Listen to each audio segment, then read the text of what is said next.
नमस्कार दोस्तों, मैं हूं राहुल सैफ। लीगल चैनल में आपका स्वागत करता हूं।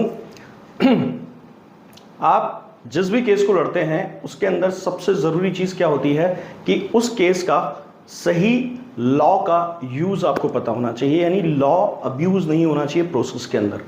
अब ऐसा नहीं होता है कि लॉ अब्यूज़ आप ही करते हैं।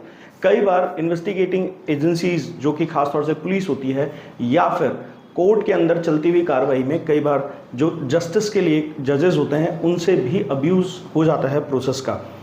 अब अगर आपके केस में इस तरह का अब्यूज़ है तो आपको सबसे अच्छा फ़ायदा ये मिलने वाला है कि आप या तो उस केस को जल्दी ख़त्म कर सकते हैं, या फिर अगर वो पूरी तरह से प्रोसेस पूरा ही अब्यूज़ हो रहा है, यानी कि केस चलने की सूरत ही नहीं बन सकती अगर उस abuse of process of law को अगर आप कोर्ट के सामने ले आएँ या फिर अपनी जो भी कार्रवाई चल रही है जिस वक्त भी उसके खिलाफ उस वक्त अगर आप उस चीज़ को इंडिकेट करते हैं तो केस ख़त्म होने के चांसेस ज़्यादा होते हैं।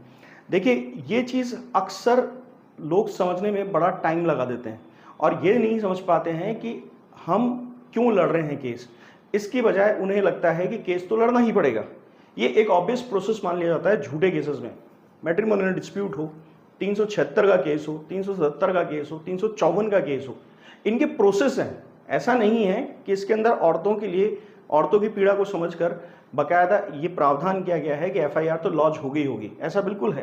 पर इन्वेस्टिगेशन के दौरान ये तय करना बहुत ज़रूरी है कि वो चीज़ हुई या नहीं हुई। इसीलिए दोस्तों हम लोग चाहते हैं कि आप लोग एजुकेटेड हो जाएं और इसीलिए कोर्सेज हम लोग चलाते हैं। जो कोर्सेज होते हैं उसके अंदर खास तौर से एक नई कड़ी जुड़ गई है, क्रैश कोर्स। क्रैश कोर्स एक ऐसा कोर्स है जिससे जल्दी से जल्दी आप एक डेप्थ नॉलेज की समझ सकते हैं, यानी कि इसके अंदर आपको एक मोटा मोटे आइडिया मिल जाता है कि क्या करना चाहिए और क्या नहीं करना चाहिए। और सबसे अच्छी चीज़ यह है कि ये हमेशा जजमेंट्स और लैंडमार्क जजमेंट्स के रेफरेंसेस से समझाया जाने वाला कोर्स है। आप अगर मेन कोर्स में आते हैं तो मेन कोर्स हमारे पर्सनल असिस्टेंस का पार्ट हो जाता है कि हमारा पर्सनल असिस्टेंस भी उसमें मिलने लगता है। मैं और मेरी टीम आपका सहयोग करते हैं time to time, day to day. Workshops होती हैं, टेक्निकल जो आपकी मीटिंग्स हैं वो होती हैं और ये रेगुलर बेसिस पे होते हैं। इसके अलावा आपको हर तरह का असिस्टेंस दिया जाता है, चाहे कोर्ट से लेकर पुलिस तक, जिससे कि आपको बेनिफिट मिल सके अपने केस से, गलत तरीके से लगाए गए केस को फ्री होने में। अगर आप इन सब कोर्सेज का हिस्सा होना चाहते हैं तो व्हाट्सएप नंबर है, इस पर मैसेज कीजिए, डिटेल लीजिए और ज्वाइन कीजिए।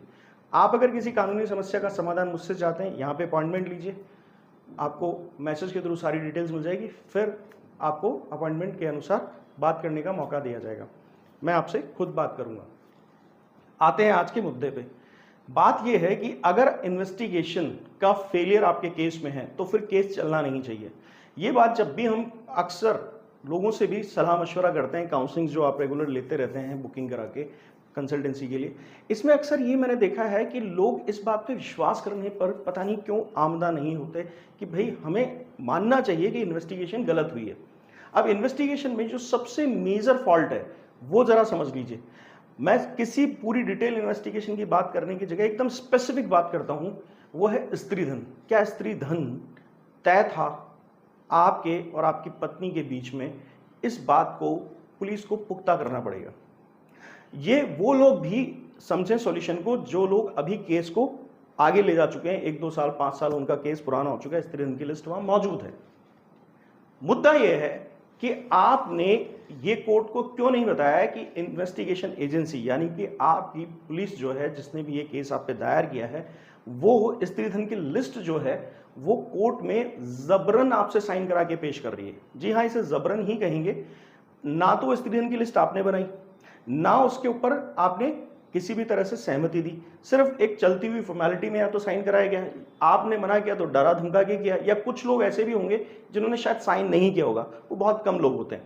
पर असल में ये आपके 490 डे चलाने का सबसे मजबूत आधार है कि जब स्त्री धन छीना जा सकता है तो दहेज भी मांगा गया होगा कि ले तेरा सामान नहीं देते, भग जा, घर से निकल जा। जनरली पति पत्नी के बीच में होने वाले झगड़े के अंदर पत्नी कब स्त्री धन लेके जाती है? जरा सा दिमाग लगाइए कि अगर जनरली भी पति पत्नी झगड़ लेते हैं तो पत्नी क्या पहले स्त्री धन समेटेगी और फिर भागेगी? ऐसा नहीं है ना। तो आप पर आरोप लगा है कि आपने छीना है, तो इसको ऑब्वियस बना दिया जाता है कि प्रथम दृष्टया साबित पाया गया क्योंकि आपने स्त्री धन लिया। स्त्रीधन पे आपने साइन कर दिया। अब इसमें डरने वाली बात नहीं है, साइन कर भी दिया तो, और अगर आपने नहीं किया है तो करना भी नहीं है। कारण क्या है कि स्त्रीधन की जो लिस्ट है वो शादी के दिन प्रिपेयर होती है। हस्बैंड वाइफ के सामान का दोनों ब्यौरा लिखते हैं और दोनों पे साइन होता है, यानी कि आदमी की भी एक लिस्ट बनती है और औरत की भी एक लिस्ट बनती है।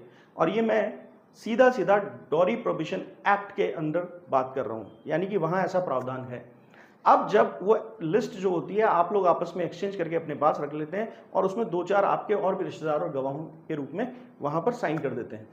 मगर अगर इस तरह की लिस्ट कोई साइन नहीं हुई है और पुलिस अगर आपसे उसमें एडमिसिबिलिटी डलवाती है और आपने साइन कर दिया है, तो आप चलते केस के अंदर इस बात पे दावा कर सकते हैं कि मुझसे जबरन ये जो स्त्रीधन की लिस्ट थी साइन कराएगी, क्योंकि उसके बाद उस स्त्रीधन की लिस्ट का कोई जिक्र नहीं होता। मजे की बात यह है कि 406 का मुकदमा आप पे जो लगाया गया है वो ब्रीच ऑफ ट्रस्ट का मुकदमा है, यानी कि उसका मतलब यह है कि आपके पास ये दिया गया था स्त्रीधन और फिर आपने, आपकी माताजी ने उस स्त्रीधन को हड़प लिया। पर इस तरह की कोई बात जनरली कही नहीं जाती है ज्यादातर केसेस में। कुछ केसेस में कही भी जाती है तो किस दिन दिया, कब दिया, किसके सामने दिया, कहां रखवाया, ये सब बातें बताई जाती हैं।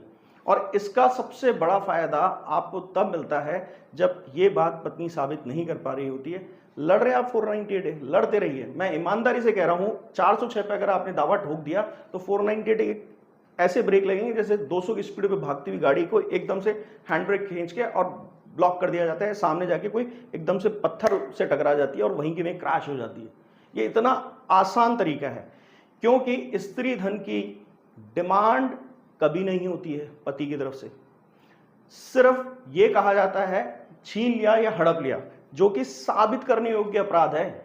जब आप पर एक नॉन बेलेबल ऑफेंस लगाया गया है तो उसके आधार पे ये तय करना बहुत जरूरी है इन्वेस्टिगेशन एजेंसी को कि आप पे केस के लिए चार्ज बनना चाहिए कि नहीं बनना चाहिए। अगर उसको तय करे बगैर इन्वेस्टिगेशन एजेंसी ने ये सब किया है तो मैं गारंटी कर रहा हूं आप आज केस खत्म करा सकते हैं।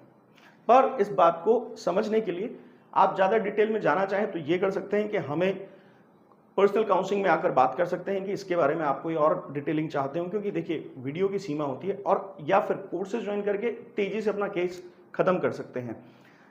आपको ये वीडियो कैसा लगा ये बता के जरूर जाइएगा कमेंट सेक्शन में, और लाइक कर दीजिएगा, शेयर कर दीजिएगा और सब्सक्राइब कीजिएगा ज्यादा से ज्यादा लोग, जिससे कि ये वीडियो ज्यादा से ज्यादा लोगों तक पहुंच सके।